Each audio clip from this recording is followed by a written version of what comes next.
ঘন কুয়াশার জেরে কমেছে দৃশ্যমানতা। শিয়ালদা মেন শাখায় ট্রেন চলাচল ব্যাহত, প্রায় 30 থেকে 40 মিনিট দেরিতে চলছে ট্রেন।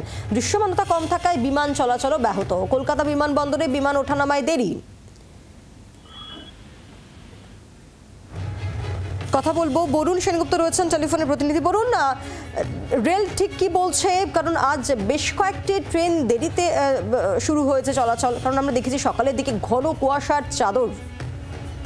একেবারে দেখো, সকাল থেকে কিন্তু শিয়ালদা মেন শাখায় প্রত্যেকটা ট্রেনই কিন্তু প্রায় 30 থেকে 40 মিনিট লেটে তারা কিন্তু রান করছে। তার কারণ হিসাবে যেটুকু বলা হচ্ছে যে ধরনের কুয়াশা এই বছরের প্রথম এত ঘন কুয়াশা পড়লো, এবং সেই কুয়াশার জেরেই কিন্তু সিগন্যালের গন্ডগোল, অর্থাৎ সিগন্যাল দেখতে যারা ড্রাইভার, যারা ট্রেন চালক, তাদের কিন্তু অসুবিধা হয়। ঠিক সেই কারণেই আজকে কিন্তু ট্রেন বেশ কিছুটা সময় লেটে চলছে।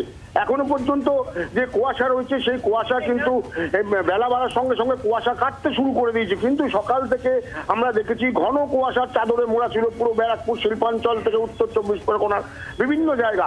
এই ঘন কুয়াশার জেরেই কিন্তু একদিকে যেমন ট্রেন চলাচলের ব্যাহত হচ্ছে, পাশাপাশি সড়ক চলাচল, অর্থাৎ সড়ক যে রাস্তা, সেখানেও কিন্তু আমরা দেখেছি যে গাড়ি চলাচল খুব ধীমি গতিতে চলছিল।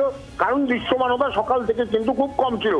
বেলা যত বাড়ছে, সূর্য যখন উঠতে শুরু করেছে, তখন আস্তে আস্তে কুয়াশা কাটছে। এরপরে হয়তো স্বাভাবিক হবে ট্রেন চলাচল থেকে সড়ক চলাচল।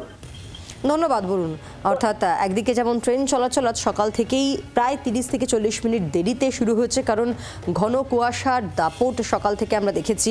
এবং সড়ক পথে অবশ্যই যখন গাড়ি চলাচলে আমরা দেখেছি রীতিমতো সকালেও লাইট জ্বালিয়ে গাড়ি চলাচল করেছে। এবং স্থানীয় যারা ট্রেন যাত্রী, তারা ঠিক কী বলছেন, যেহেতু আজকে সপ্তাহে প্রথম কাজের দিন, খুব স্বাভাবিকভাবেই ট্রেন চলাচলে দেরি হওয়ায় সমস্যায় পড়েন নিত্যযাত্রীরা।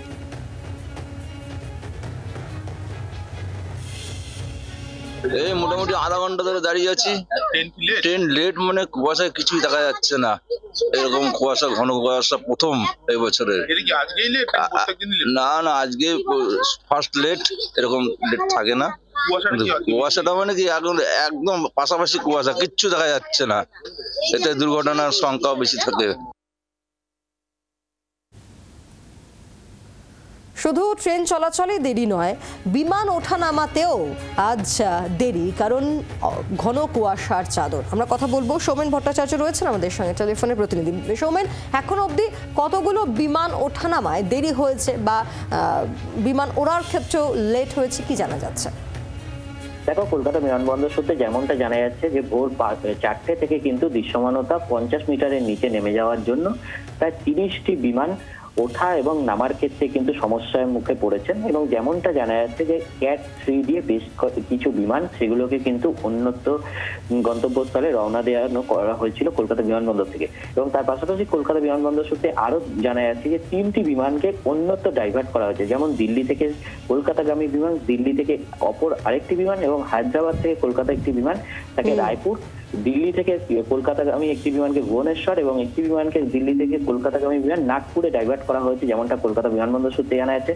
এখনো পর্যন্ত কিন্তু কলকাতা বিমানবন্দর সূত্রে যেমনটা জানা যাচ্ছে যে কুয়াশা আচ্ছন্ন হওয়ার কারণে বেশ কিছু বিমান ওঠানামায় সমস্যায় পড়ছে, এবং বেলা বাড়ার সাথে সাথে পরিস্থিতি স্বাভাবিক হবে সেরকমটাই আশা রাখছে তারা। বাংলার আওয়াজ, বাঙালির আবেগ, জি 24 ঘন্টা।